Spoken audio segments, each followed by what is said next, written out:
Hello, welcome to another special report from Catholic Family News. I'm Brian McCall, the editor-in-chief, and we are recording in April of 2024, which, as I've been predicting since last year, I think is going to be a momentous year for church and state. It's obviously an important year for the United States because it's a major federal election year. And I know many politicians say this, but this year could be one of the most important elections in our country's history because we're really reaching a critical point in where our country's going. A lot of eyes are focused on the presidential election. It's obviously important, but the president in our system of government can't do everything. I think one of the things President Donald Trump learned from his term is on his own, there's many things he could accomplish, but much he cannot do because there's power that rests in other branches of government.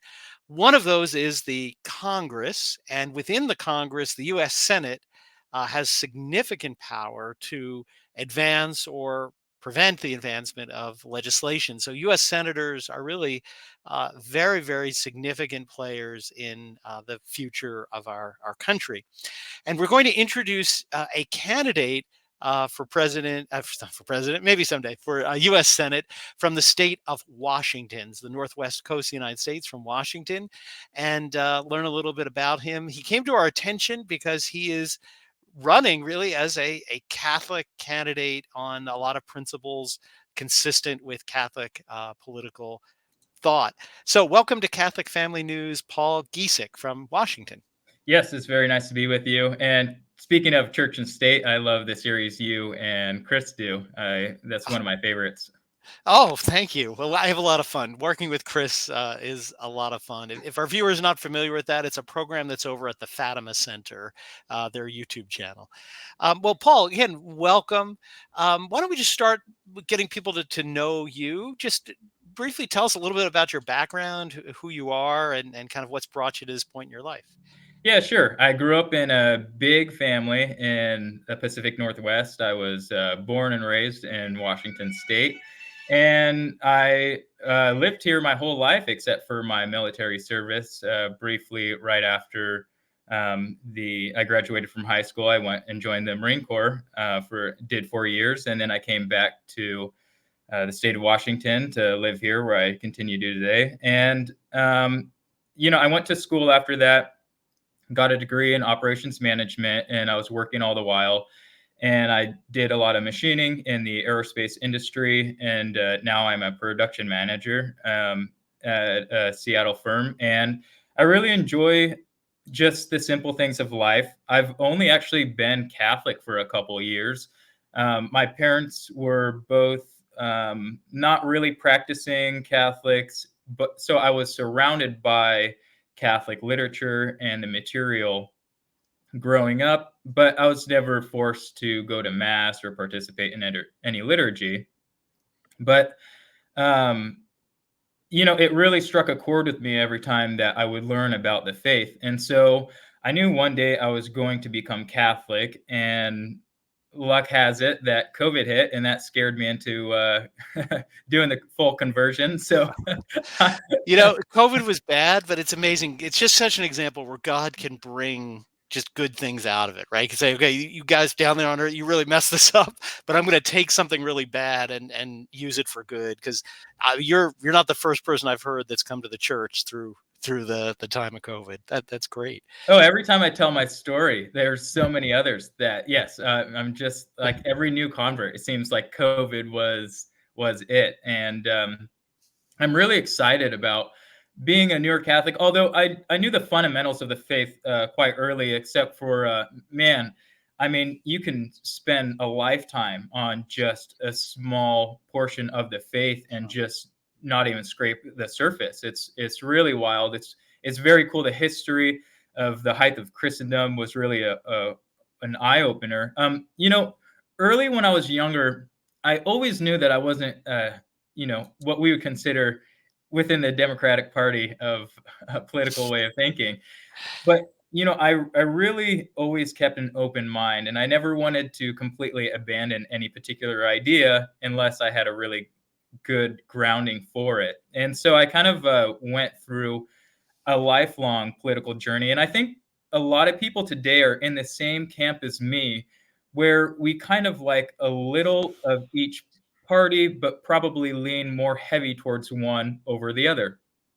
And that's kind of where I'm at now, except for I have the conviction of our faith, and that really kind of puts everything into perspective on even a very human level.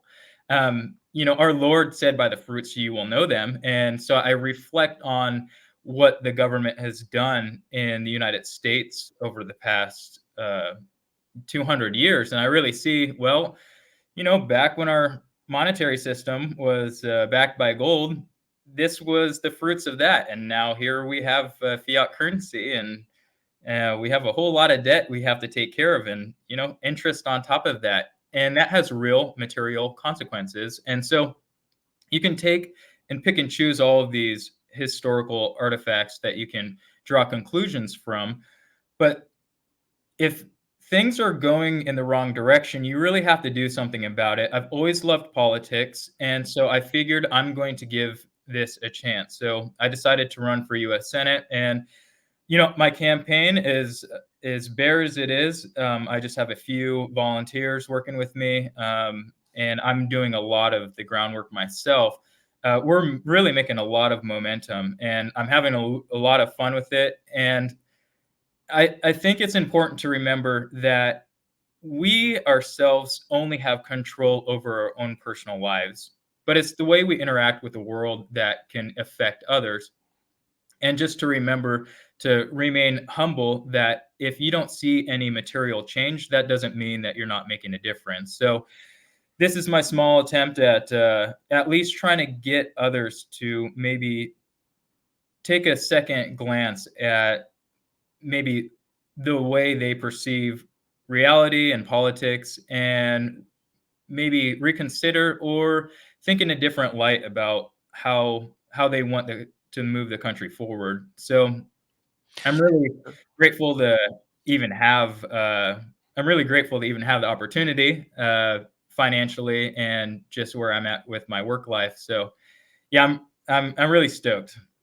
Well, that's great, and I'm going to come back to the monetary system in a little bit because I'd like to talk about that. But to stay with your personal life, you mentioned, and I've seen you volunteered for and served in the U.S. Marine Corps, and thank you for giving your time to serve our country. I wanted to know what you maybe learned out of that experience about our government, about both good and bad.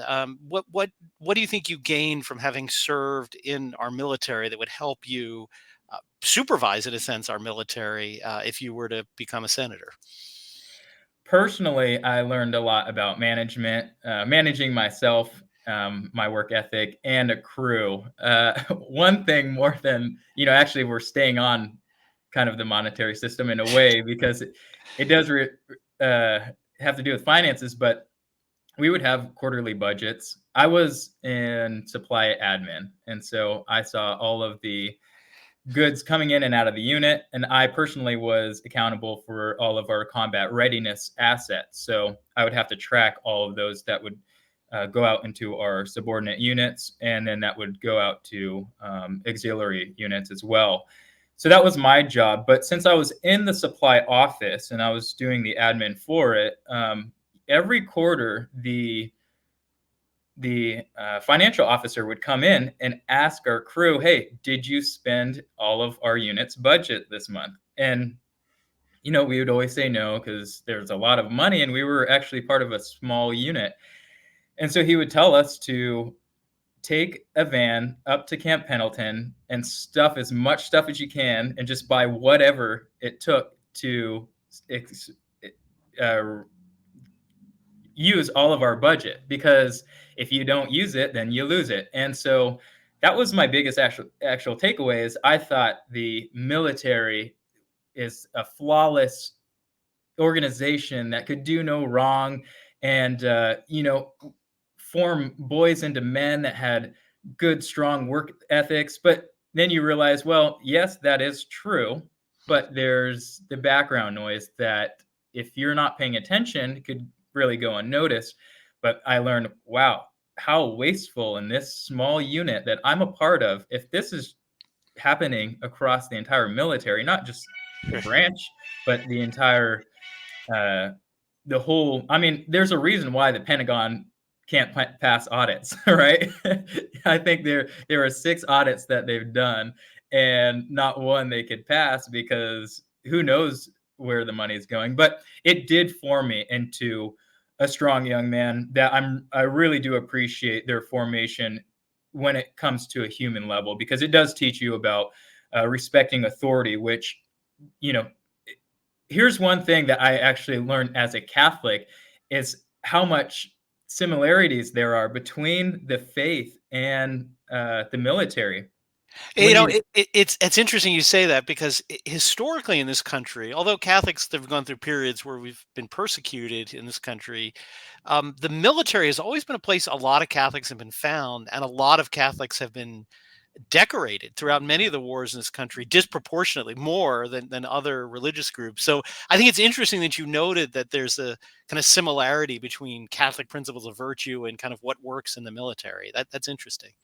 Right. I mean, even the smallest details of like when you go on a walking pilgrimage. I mean, just you break up into your chapters. You have your battle standard, and you're singing the tunes or whatever it is. It's the parallels are striking, and especially the hierarchy and the respect that you have to have for the hierarchy. And of course, that is not unconditional, but Mhm. as long as it's informed with God's will, then of course, yeah, you obey your superiors. And so I thought just the human element of the formation of Mm. young men in the military is on par with nothing else.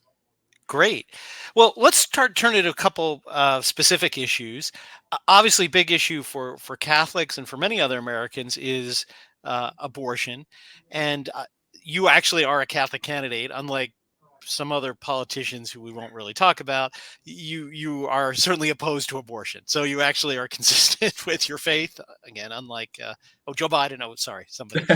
Um, but I'd like to explore that a little bit more because you go even a little bit further on your explanations. You don't just say the words like I'm opposed to abortion, but you actually talk about you think legislation should be introduced at the federal level to protect life from the very beginning. Recently, the Republican nominee, President Donald Trump, has come out and talked about abortion. And he said, yeah, I'm against it like I was before, but just leave it alone. Federal government, it's not a winning issue. Let's just let the states deal with it. Again, you seem to have a slightly different position there. Am I correct? And maybe we want to explain what your position would be. Yeah, so I think first and foremost that there's kind of two sides to the story. There is the access to abortion, which obviously is horrible. No one, no one, not even the people that say they want abortion, because when it boils down to murder of an innocent life, that's disgusting for everyone. And I think people that fight for abortion, they are just so emotionally attached that their reason kind of leaves them, and so they cling on to that very human element of emotion, and that's kind of where their reasoning comes from. Unfortunately, their intellect is absent there.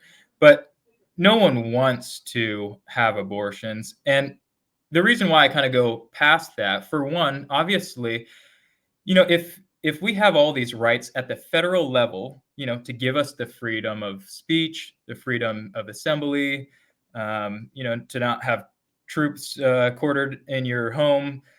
Well, first and foremost, you have to be alive to enjoy all of these other freedoms and rights that the Constitution protects and gives to its citizens. And so just every time you hear about, well, children are, only valued after birth or whatever their standard is. They really don't actually even have a standard.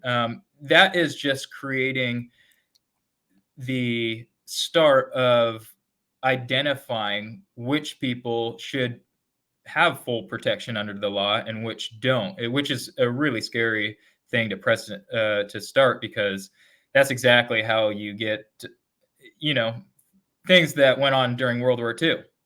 it's you start to label people as less important and less worthy of full protection of the law once you start putting those characteristics onto people that make them less worthy. So that's one thing is I do think that people don't want that. So that being said, on a Catholic perspective, we know that life, I mean, actually, not even just a Catholic perspective, we know on a scientific level too, that human life starts at the moment of conception. And then I go further than just having abortion be illegal at the federal level. And I go on to explain that we need big, healthy American families. And the reason why is because one, our domestic population is not even regenerating itself. So that's a big issue within itself, right? We have all these baby boomers that are they're retiring. We have to support them. The way Social Security works is like the people that are working are paying for those retirees, and And you're right. You don't even have to be Catholic to figure that out. I mean, even Elon Musk, I don't know what he is. He's certainly not Catholic, but even he's sort of like figured that out and said, like, you don't have a great country with a declining population. That's never been the case in history. So you're right. That's just kind of a common sense thing that people should realize. right. And I don't think anyone is trying to just close up the walls and not Yeah. let anyone else in, but there is a source of cohesive element Yeah. between people that share your culture. Yeah. It's not a far-fetched idea either. Oh, no, Um, no, but I mean, he's made this point about birth rates. I mean, that, oh, right. yeah, Yes, that exactly. like he's even realized like you can't have a country when your native population isn't reproducing itself. And I Right. think Well, you're right. The attempt at sort of opening the border and flooding it is kind of hiding what's really going on. It's exactly. masking it. That's a great point. Right. Mm. And so on top of that, I do think that you don't even have to be Catholic to want a big family. I think a lot of young women, a lot of young men, they want to settle down early, have a nice job. If they could, they'd have a stay-at-home wife that took care of the home and the kids. I don't think that is even necessarily a Catholic idea. I think we identify it as Catholic because Catholics are, kind of the last stronghold on that front. But Yeah. it's not a Catholic idea. It's just a very human idea. I mean, human ideas are Catholic, but you get my point.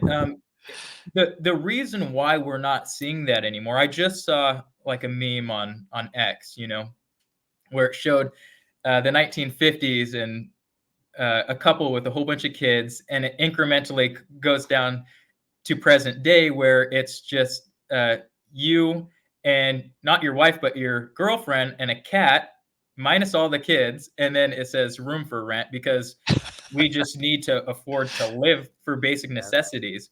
And so I think that, I mean, along with the morality of it, I think if we did systematically work our way back to a sound monetary policy and we stopped having all of this inflation, which isn't only caused by the endless money printing, but is highly a Yeah. result of it.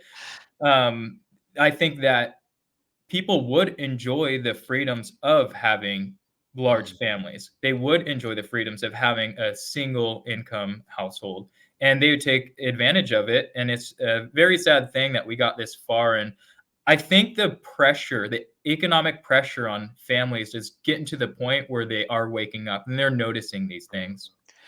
You're right, because I know we talked about this a bit before. I saw in your bio you talked about your grandfather. It reminded me a lot of mine. My grandfather fought in World War II. He always used to say he walked across France and half of Germany. So if he'd ever say he has to do something, he said, I walked across France and half of Germany. I can do it. But he had his wife never had to have a job outside of the house. He worked. He was a plumber. He worked hard. He raised 6 children. He sent some of them to college. And again, he wasn't Elon Musk, but he did well. He provided enough. He died 20 years before my grandmother. He left her enough money that could take care of her until she died. That's just we're not living in an America where that kind of life, at least right now, is possible. And you talk about inflation. I'd like to bring you back to that because you mentioned the money system, fiat currency. And I think before we get into it, your point is important because a lot of Catholics might say, well, it's just monetary policy. What's it got to do with Catholic? But as you say, it really does because it affects us and makes it hard to live out the calling God gives us the way he wants if we're so constrained. So let's get into the specifics there. You're right. Our currency is broken. I mean, I actually say monopoly money. If you have a game of Monopoly, is more real than our currency because at least you have a limited number of bills in your Monopoly box. Um, but the real question is, what do we do, right? You seem to agree with me. It's a fake system. It's money that gets made up out of thin air. Um, but how do you put a genie back in the bottle? Like, what could we do to try to get out of this fiat imaginary money system we live in? Yeah, that is a very, very hard question because the bureaucracy behind it is so deep rooted. It's, I'm not going to lie. If this was implemented, it would have very horrible initial economic repercussions. But you know what? Those people being laid off, the industry's collapsing, Mm, and asset prices just falling through the roof. It's called the correction for a reason, and it's the reallocation of resources to where the marketplace needs them to be. When you mm, flood the markets with endless amounts of money that is being printed out of thin air, that money isn't as noticed going to bad industries or ways of production because there's money behind it that could follow it to back up the misallocation. And mm, it's really sad that a lot of people don't see that until after the fact, and then they wonder why they're laid off. And I'm not saying that pure capitalism is perfect, but it's a really darn good system because all of the interactions are voluntary. And when you have voluntary interactions with a monetary system, you have to remember that one half of each transaction uses the dollar, whether it's digital or mhm, printed cash. We use the dollar. That's our national currency. And when you have a structure that's doomed to fail because it has no backing, then your whole economy is going to go along with it. So it is a tough question, and yes, if we were to implement policies that I would want to see initially, the marketplace would not like it, and the economy certainly wouldn't like it either. But in the long run, it is the best thing to do, and this is definitely probably the biggest, maybe besides abortion, the mm. biggest national security issue. And it's sad that they're all self-inflicted, these national security issues, whether you're talking about the border. But what do you do? First and foremost, you stop federal spending. Yes. Huge cuts. You have to do it, and everyone's going to have to take a cut. I'm not saying that we have to save anything. It's the hardest thing to do, but it's the right thing to do. If Mm, you have the federal government just throwing money, cash into the system, that's only going to keep causing inflation. And I think a lot of people also are just kind of ignorant of the fact that every time you swipe your credit card, people think that that's like the bank loaning you some money. No, that swipes money into existence. mm, And this it's the same thing when the federal government borrows money. It's the same system, and this flood of cash is only going to keep having the same incremental consequences. The only reason why we haven't ended up like Zimbabwe or Venezuela or Germany after World War One is because we have this demand internationally for our dollar because right now it's the reserve currency of the world. But right now is the key for now. but Yes. slowly but surely, Yeah. the rest of the world is kind of sick of it. Kind of like Yeah. how, especially France, back in the 60s, they started demanding a lot of their physical gold because they realized about how much money we were printing, that there's no way we could actually have all this cash on demand that could be keep up Mm, with the gold that we had on hand that we were claiming. And that's exactly why Richard Nixon cut off ties to the US yeah. dollar with gold. And we start to make these compromises for the near future and kind of just start putting bandages over cancer, but that's not how you fix cancer. You got to, rip it out, or the Yep. patient's gonna go 6 feet under real quick. And this worst thing about this is that it's going to be at a national level. Yeah, you're absolutely right. A lot of people would not like this, but frankly, they're the people that are being subsidized by the system and benefiting from the system. As you said, I mean, the way the system works, with the way the false money is created, you create these financial bubbles, then these special interests get to come in and buy up the real assets when the bubble bursts, and then start the cycle over again. So of course they're not going to like it because they've become incredibly rich by this smoke and mirrors game. But it's good. I like what you said about capitalism because, as many of our viewers know, the great 19th and early 20th century popes have absolutely condemned communism. Said under no circumstance can you be supportive of communism, cooperate with them. It's an evil system. Although they've had criticisms of the free market or freer economy, capitalist economy, and said, okay, it's been abused. It's not a condemnation as a system. They've always said we have condemned the abuse, but unlike communism, it's not something that's inherently flawed. Now, it needs to be condemned when, like our system, we essentially have a crony capitalism where the Right. government is cooperating with these wealthy people to essentially let them cheat the system through things like the currency. So I'm glad to see you kind of see that that distinction. That's You know, really I really read helpful. that encyclical. I believe it was Pope Pius, or excuse me, Pope Leo the 13th 13. did Mhm.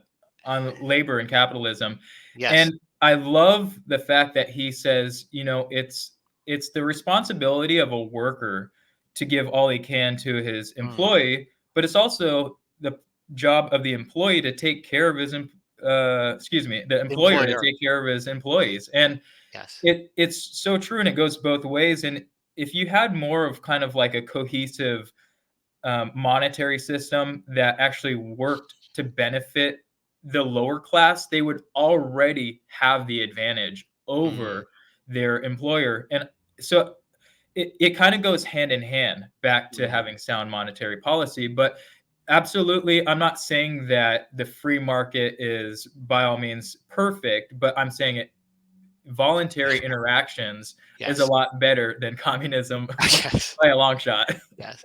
But again, as Pius XI said, communism is just inherently evil. It's irredeemable. Where Right, capitalism as system is not really bad or good. It's people can abuse it, and that's bad, and that's true. But in our conversation, I'd like to bring us back to the border because you've mentioned it a couple times. right, And it's like Chris and I, and sometimes on Church and State, but in other places, we've talked about an interesting development of liberalism that pre-liberalism countries were always understood as people, right? They were right, not geographic like little chessboards or like risk boards, right? They were actually people. And so, like, for example, the king of France wasn't called the king of France, he was called the king of the Franks, the right. king of the English. That it meant that what made a country was it where it's people. What liberalism did is it tried to throw that out and just say, no, no, there are these little boxes we're going to draw, and that's the country, and we can redraw boxes. I mean, this is the liberalism of Woodrow Wilson after World War One. Oh, let's just draw this line over here and throw a whole bunch of Slovakians into a country of Germans and cut these people off. And in that sense, that's where the border crisis, I think, is important to talk about. And you've already alluded to it. Just population isn't all we're talking about. How is it what's going on at the border is really kind of transforming our country? I know Tucker Carlson calls it an invasion. I don't think he's far off, but maybe give your thoughts on that. Well, the border causes a lot of problems. For one, I mean, absolutely, it is an invasion, but we don't know who's coming in. Yeah. I was reading just a few months ago that more Chinese were coming in than anyone from Central or South America for a while. So national security issue, just based off the fact that we have no idea who's being flooded Yeah. into the country. That it's within itself is contributing to inflation because Mm. their kids have to go to schools, they use the hospitals, they use the roads, they have to have a place to live, so the cost of housing is going up. And Mm. it does start to take away from our culture, whether it's language or anything else, just because they don't have, you and I, we were talking about our Mm. grandparents. We have a heritage in this country that goes back, and we can reflect on not just our own generation, but generations before us and where we really came from. But if you just come here and you kind of come from like China, where you have more respect for authoritarian governments, well, Mm. never was there a moment in American history when we had respect for authoritarian government, right? That's actually how this country was conceived, was by Right. fighting that. And so there isn't the same culture that's being brought into the country. But other than that, I mentioned it just drives up inflation, and then it's just a national security issue because we don't know who's coming in. But the most hypocritical thing that really grinds my gear about the US border is the fact that we can send, well, first off, we have to borrow with interest more money to send to Ukraine to protect their border, while ours is just up for grabs. Whoever wants to come on through, that's we have no troops down there. We barely have like a border wall. And so we have no resources at our own border, but we'll literally send billions to defend foreign borders. And then after that, Israel gets attacked, and here we are. Flood. I mean, we've kind of always given them uh, a lot of defense money, but again, they have a conflict that sparks up, and we have to throw a lot of resources at them. So we literally care about every single physical border more than our own. And it's kind of sad that whether we're talking about the culture or physical structures, it's always the Americans that are getting booted by their own country. And I think that enough people are seeing, whether we're talking about these squatter rights, that was really, actually, it started with tenant rights, but it somehow morphed into squatter rights. You see the underdogs, the well-meaning underdogs that are just trying to live from day to day and enjoy life.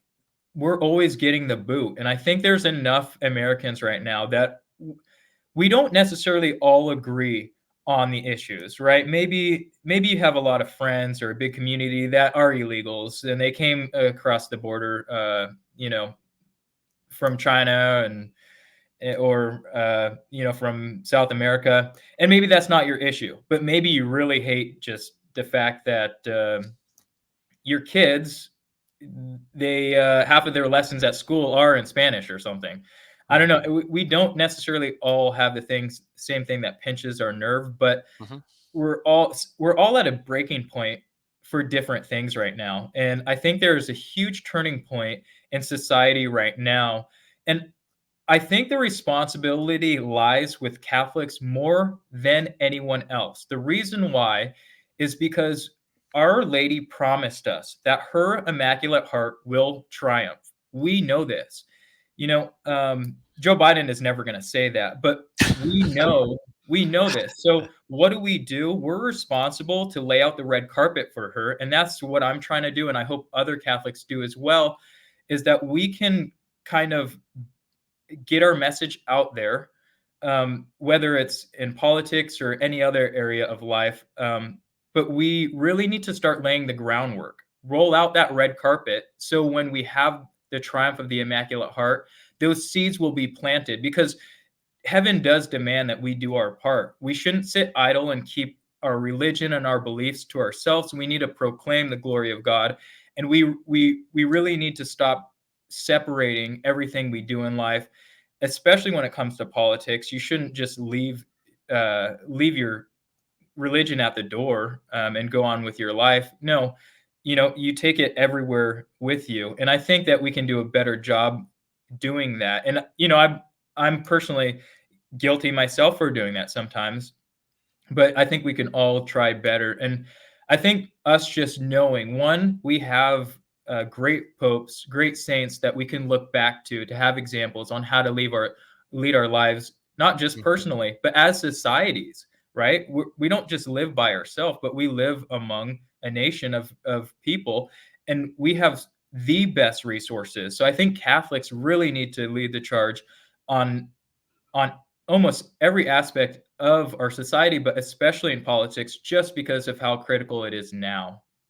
Well, and I want to tell our viewers, from what I can tell, you're certainly doing that. I'm going to put up on the screen. This is your U.S. Senate 2024 website. And I'll just point out a couple things that, again, you're not going to find on 99.999% of other politicians' websites. I entrust this endeavor to the Immaculate Heart of Mary, that she may best apply my understanding to the social reign of our Lord Jesus Christ, the King. So you're certainly not, hiding under a bushel. Your faith. A little further down, you say God, the Holy Trinity, and our Lord Jesus Christ is at the top of your value system. It's the first step to an orderly life. A big and strong family unit is next, giving us the social foundation to a healthy life. So you clearly are not John F. Kennedy, who said, "Oh, the fact that I'm a Catholic doesn't mean anything to me." That's wonderful to see. But I'd like to ask you about this first part I read, your proclamation of the social reign of Christ the King. That's fantastic. As you're probably aware, it's been circulating on social media and the news. Commentator Candace Owens was forced to leave the Daily Wire for proclaiming Christ is King. Right. She parted ways. Can I get your thoughts on that story, on what happened to her? Every time your side is being persecuted, Yeah. you're doing the right thing. So, for instance, I go to an SSPX chapel, and when I started hearing about the FBI trying to get informants in other chapels, I think in Oregon and on the East Coast, I knew I was in the right place because our Lord said, the world's going to hate you as they hated me. And so when you get persecuted, you can't, I mean, sure, you can, be sad about it in the moment, but really when you reflect on it, you know that you're doing the right thing. And I think that she was doing the right thing by standing her ground. I think it's sad that she got let go. I think it's horrible, like when someone has a conviction and just because they are vocal about it, and there might be some like personal friction within a business or something. And I think that's kind of petty that she was let go. I try to give everyone the benefit of the doubt. Maybe I don't know the whole story. Um, Although from my point of view, it does look like it kind of was a petty move. But I think it's good for her for standing up for her conviction and for proclaiming that. And from what I've heard, she was kind of blindsided anyway. So uh, I don't really have much more of a comment on that, but I hope that maybe she will do what she can in her capacity to help the movement of Christ is King, because I do believe that our Lord has a place in our nation's charter, and I believe that the triumph of the Immaculate Heart of Mary probably includes that. I don't think Mm. that you can have a nation as big as ours that has such a footprint on the global scale, with all of our hundreds of thousands of yearly abortions and then just all of our secular ideas. I think that we do need to put our Lord Jesus Christ in our nation's charter, remove the preamble and write a new one, and then amend the Constitution so that we recognize his authority over all of heaven and earth in this life and the next. It's interesting you mentioned that, because we were talking about Chris Ferrara, his book "Liberty: The God That Failed." It's a great book about American. It's only volume one. He's still working on volume two, but towards the end of that book, he talks about there was actually a movement in the 19th century to get an amendment of the Constitution to acknowledge our Lord Christ. Sadly, it didn't come from Catholics. It actually came Uh, from some Protestants in the late 19th century. It sort of died and didn't go anywhere. But it'd be nice to see that led by a Catholic to return to that. But I'd like to follow up. You mentioned the horrible. Well, you mentioned two things. We are always kind of a country and people that have been not willing to just bend our head under the yoke of totalitarianism, authoritarianism. But we're really sort of in a place where that's been creeping in. You mentioned the FBI spying on traditional Catholic chapels. We've reported on that, as have others. Um, Country where essentially a person that was president is being indicted and all over the country for ridiculous things, where a government was spying on the president elect in 2016. Um, Again, we can go on and on, but a lot of authoritarianism, people being persecuted, social media companies being pressured by the federal government to take down posts and people. What do you think? I noticed I didn't see that directly on your website. What would you advance within the Senate to try to get this federal bureaucracy that's sort of encroaching on common sense, everyday freedoms, and try to win back some of the freedom we used to have in this country? Reduced government spending. I mean, really, the resources that they get are. I mean, I mentioned earlier about the Pentagon Yeah. failing 6 audits. Where's the money going? We don't know. It's funny and so hypocritical that we'll get in trouble if we don't pay our taxes, but we can't even know where they're going to, and the institutions we send them to, they don't even have any record of it, right? And I really think, I'm not saying this is one solution fits all, but the monetary problem would create a lot of answers to problems that we see outside of just fiscal deficit spending. Mm. So I think just cutting them off. I mean, it's not even okay. Let's say they were doing great. Let's say there was no corruption.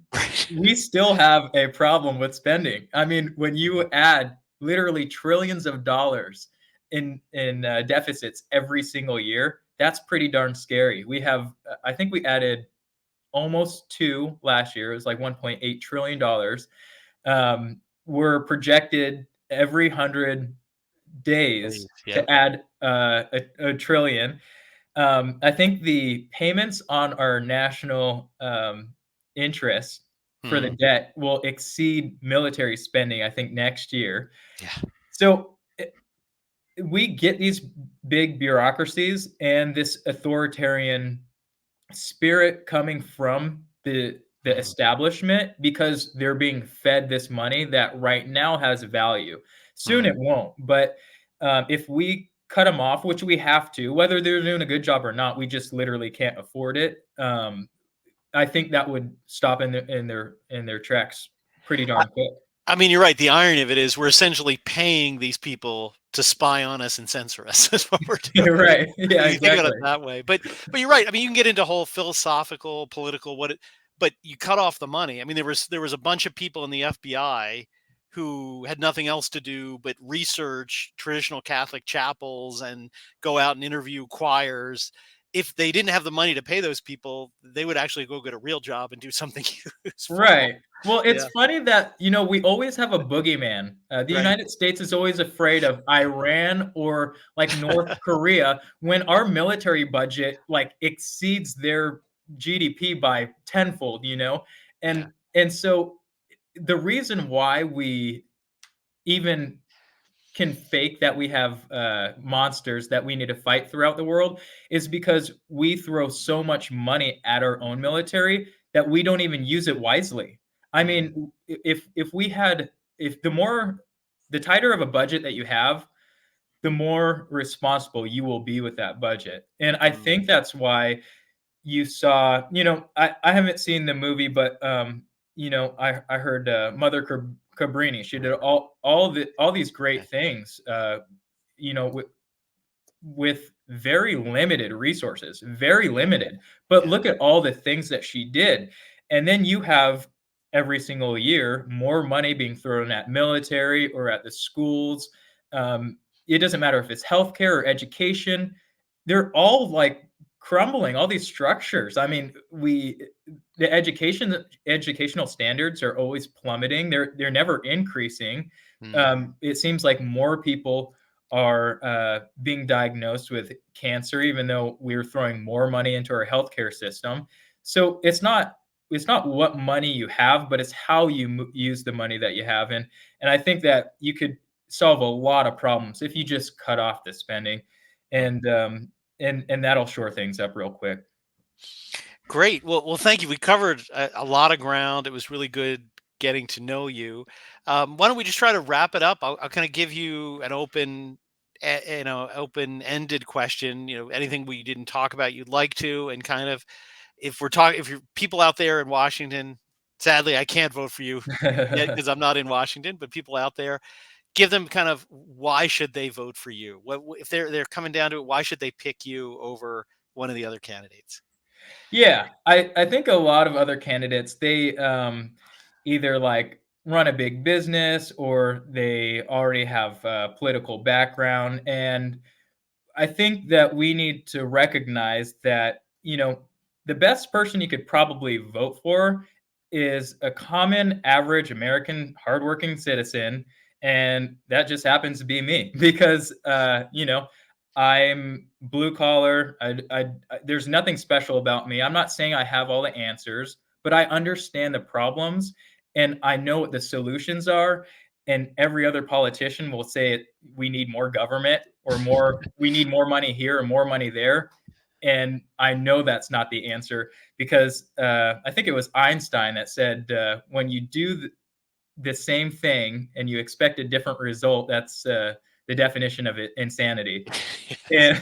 And, and so let's just do the opposite of what we have been doing. So if you are in the state of Washington, please check out my website. If you like my platform, if you have any questions, hit me up.